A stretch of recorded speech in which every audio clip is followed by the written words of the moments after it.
दोनों शहजादे एक दूसरे को मिल मिल कर पकड़ पकड़ कर रोते हैं, रोने की आवाज बुलंद होती है। ऐसे में जो है वो उसका शौहर, उस खातून का शौहर हारिस आता है और दरवाजा खोलता है और खोल कर पूछता है कौन हो? सोचा ये हमारे मुहिब्बों का घर है, बता दिया मुस्लिम इब्ने अकील के बच्चे हैं। सुनना था, चेहरे पे तड़ातड़ तमाचे मारे गए, मैं तुम्हें ढूंढ रहा हूं बाहर और मेरा घोड़ा भी मर रहा है, मैं थक भी रहा हूं और तुम मेरे घर में मजे ले रहे हो। बीवी ने बहुत समझाया लेकिन जालिम ने दोनों को बांधा और बांध करके अपने जो है वो घोड़े के आगे डाला और डाल करके घोड़े को खींच करके ले जाने लगा फुरात के किनारे। बीवी ने बचाने की कोशिश की, बीवी के सर पे उल्टी तलवार मारी, वो बेहोश होकर जमीन पे गिर पड़ी। इसी तरीके से गुलाम ने बचाने की कोशिश की, उसको भी मारा, वो भी गिर के बेहोश हो गया। इमाम मुस्लिम शुरू में जिस वक्त कूफा पहुंचे, बड़ी तादाद में लोगों ने आपके हाथ पर बैअत की।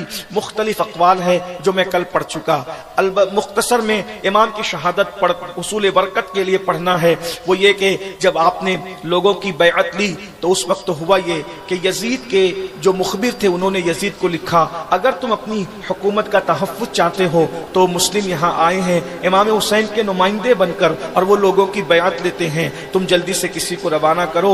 उबैदुल्लाह इब्ने ज़ियाद को यजीद ने रवाना किया। उबैदुल्लाह इब्ने ज़ियाद क्या, इन लोगों की क्या तारीख पढ़ी जाए, बस इतना आप सुन ले और समझ लें। और आपको पता है कि ज़ियाद जो था वो इसका बाप उबैदुल्लाह का बाप जो ज़ियाद था वो तारीख के मौरखीन ने लिखा है और बहुत मोतमद मौरखीन ने जो है वो लिखा है कि ये ज़िना से पैदा हुआ था ज़ियाद। इसीलिए ज़ियाद के बाप का नाम ये कहा जाता है, ज़ियाद के बाप का नाम आमतौर पे नहीं लिखा जाता बल्कि कहा जाता है ज़ियाद इब्ने अबी। जो बड़े मौरखीन हैं जिन्होंने हालात ज़माना की रियायत किए बगैर हक को लिखा, उन्होंने ये लिखा ज़ियाद इब्ने अबी, ज़ियाद अपने बाप का बेटा, यानी बाप का बेटा कौन बाप है आज तक उसका कोई ठिकाना नहीं है। बहरहाल ये वो शख्स है Ibn Ziyad, Ubaidullah Ibn Ziyad. इससे मैं एक बात आपको, एक ज़ाब्ता आपके सामने रख दूं कि लोग जो जुल्म करते हैं, ज्यादती करते हैं, अल्लाह के बंदों पर लोग जो जुल्म करते हैं वो यूं ही नहीं करते बल्कि कहीं ना कहीं से दूध में नसब में खोट होती है, तब जा करके दुनिया में जालिम लोग पैदा होते हैं। जालिम लोग दुनिया में यूं ही पैदा नहीं होते, पैदाइश की खताएं इंसान को जालिम बनाती है और अगर पैदाइश में खताएं ना हो, दूध में खोट ना हो और खून में खोट ना हो तो काफिर घर में पैदा होके भी इंसान काफिर तो होता है मगर जालिम नहीं होता। इसीलिए मौलाए कायनात ने काफिर और जालिम के फर्क को बयान करते हुए फरमाया अल्लाह काफिरों को तो मोहलत देता है मगर अल्लाह जालिमों को मोहलत नहीं देता। जुल्म बहुत खतरनाक चीज है। बहरहाल तो हुआ ये कि उबैदुल्लाह इब्ने ज़ियाद जब कूफा आया, आने के बाद उसने वहां के सरदारों को धमकाया और सरदारों को धमकाने के बाद सारे जो कूफा के सरदार थे उनकी फिक्र बदल गई, उनकी सोच बदल गई। कूफी लायूफी जिनको कहा जाता है वो अचानक एक रात में धमकी सुन करके बहक गए, कुछ लोग लालच से बहक गए और उसके बाद जिन लोगों ने बैअतें की थी वो सब के सब बैअत तोड़कर वापस से वो यजीद के हिमायती बन गए और एक साथ मिलकर सब ने जो है हजरत इमाम मुस्लिम के साथ और इनडायरेक्ट इमाम हुसैन के साथ गद्दारी की।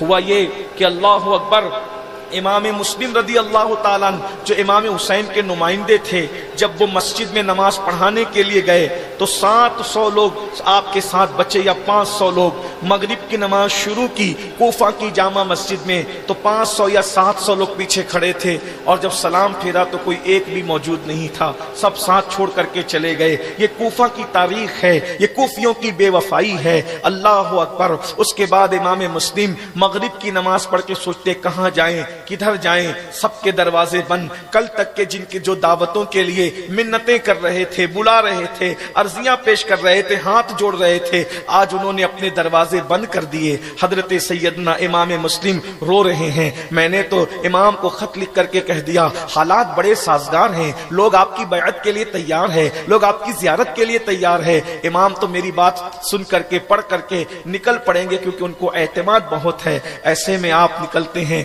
पानी की प्यास लगी है, कोई पानी पिलाने वाला कूफा में नहीं है। ऐसे में इमाम मुस्लिम रदी अल्लाह तबारक व तआला عنہ جو ہے وہ ایک گھر کا دروازہ کھلا ہوا تھا، ایک بوڑھی عورت اپنے بیٹے کے انتظار میں بیٹھی ہوئی تھی، اس کے گھر کے پاس جاتے ہیں اور جا کر کے کہتے ہیں مائی مجھے پانی پلا سکتی ہو؟ اس نے پانی پلایا اور پانی پلانے کے بعد آپ بیٹھ گئے تو اس نے کہا اے اجنبی مسافر، تیرا چہرہ تو بڑا نورانی لگتا ہے، تیرے چہرے پر تو بڑی سعادت کے آثار ہے، لیکن تو پانی پیا، اجنبی آدمی ہے، تیرا یہاں بیٹھنا میرے گھر کے سامنے اچھا نہیں، جاؤ اپنے گھر جاؤ، جاؤ اپنے گھر جاؤ، جاؤ اپنے گھر جاؤ۔ آپ کی آنکھوں میں آنسو تھے، مائی میرا کوئی گھر نہیں۔ پوچھا آپ کون ہیں؟ اور فرمایا کہ جس کو بڑے چاو سے بلایا تھا کوفہ والوں نے اس کے ساتھ دھوکہ کر دیا، میں وہی مسلم ابن عقیل ہوں۔ اتنا سننا تھا، وہ اہل بیت کی عاشق تھی، وہ فوراً قدموں پہ گر پڑی، قدم بوسی کی اور اس کے بعد کہا مالک آپ میرے گھر میں چلیں، آپ میرے گھر میں قیام فرمائیں تاکہ میں آپ کی میزبانی کروں اور سیدہ کی بارگاہ میں سرخرو ہو جاؤں۔ المختصر یہ کہ ادھر وہ امام کی خدمت کر رہی تھی اور اس کا جو بیٹا تھا وہ ذلیل جو ہے ابن اشعث کا گرگا تھا اور وہ ابن زیاد کا گرگا تھا۔ ایسے میں آپ کی خدمت کرتے ہوئے وہ بڑی عورت بڑی اپنے آپ کو سعادت مند تصور کر رہی تھی۔ اس کا بیٹا آیا، بیٹے کو پتا چلا کہ ماں جو ہے وہ بار بار کمرے میں آتی جاتی ہے، بڑی مسرت سے، بڑا شادمہ ہے، تو پوچھا ماں کیا بات ہے؟ وہ کہا کہ ہمارے گھر امام مسلم آئے ہیں۔ وہ ظالم گیا اور جا کر کے ابن اشعث کو اس نے چگلی کر دی، مخبری کر دی، اور ابن اشعث نے ابن زیاد کو، اور اس طریقے سے حضرت امام مسلم کو وہ گرفتار کرنے کے لیے آئے۔ اور امام مسلم کو جب گرفتار کرنے کے لیے آئے تقریباً 300 لوگ ایک آدمی کو گرفتار کرنے آئے، یعنی وہ لوگوں کے دل میں آل رسول کی ہیبت کتنی تھی، حیدر کرار کے گھرانے کی ہیبت کتنی تھی کہ وہ لوگ اکیلے ایک آدمی کو پر قابو نہیں پا سکتے تھے۔ اس میں بھی مورخین لکھتے ہیں کہ ان 300 میں سے 200 کو اکیلے امام مسلم نے قتل کر دیا۔ آپ نے جو جنگ کی ہے، یہ خاندان بڑا بہادر خاندان، اللہ تعالیٰ نے اس خاندان کو بڑی بہادری اور جرأت عطا فرمائی ہے، اور یہ داستان اسی لیے بیان کی جاتی ہے تاکہ ہمارے جوانوں میں بھی بہادری پیدا ہو کہ مومن بہادر ہوتا ہے، مومن بزدل نہیں ہوتا، مومن نڈر ہوتا ہے، مومن موت سے ڈرتا نہیں ہے، مومن کو پتا ہے کہ دنیا میں اس کو اللہ نے جتنی راحتیں، عزتیں اور عظمتیں عطا کی ہے، اس سے کروڑوں درجہ زیادہ اللہ اس کو آخرت میں عزتیں عطا فرمائے گا، اس سے بڑھ کر کے اللہ اس کو آخرت میں نعمتیں عطا فرمائے گا۔ والآخرۃ خیر وابقیٰ، آخرت دنیا سے بہتر ہے، دنیا فنا ہونے والی ہے، آخرت باقی رہنے والی ہے، اس لیے مومن کے لیے یہ ہے ہمیں تو دونوں ہی جانب سے سرفرازی ہے، مرے شہید اور بچ گئے تو غازی ہے، اللہ اکبر۔ لیکن یہ وہ کرتے ہیں جن کے دلوں میں آخرت کی محبت ہوتی ہے، اللہ کی محبت ہوتی ہے۔ حضرت امام مسلم نے لڑتے لڑتے 200 کو جہنم میں پہنچایا، اور اس کے بعد پھر جو وہ ان کو مزید فوج بھیجی گئی، لوگ بھیجے گئے، تو امام مسلم پر انہوں نے اوپر سے پتھر برسائے، اور پتھر برسانے کے بعد بالآخر یہ ہوا کہ آپ کے دانت توڑ دیے گئے، ہونٹ کاٹ دیا گیا، انگلیاں کاٹ دی گئی، اس کے بعد بھی آپ پر قابو نہ ہو سکا، تو یہ کہا کہ ہم آپ کو امان دیتے ہیں، ہم آپ کو امان دیتے ہیں، اور آپ نے کہا کہ مجھے تمہاری امان کی ضرورت نہیں ہے کیونکہ مجھے ڈر ہے کہ تم میرے ساتھ دھوکہ کرو گے۔ بالآخر انہوں نے امان کی بات کہی، اور یہ قانون ہے اسلام کا، اگر کافر کو بھی امان دی جائے تو اس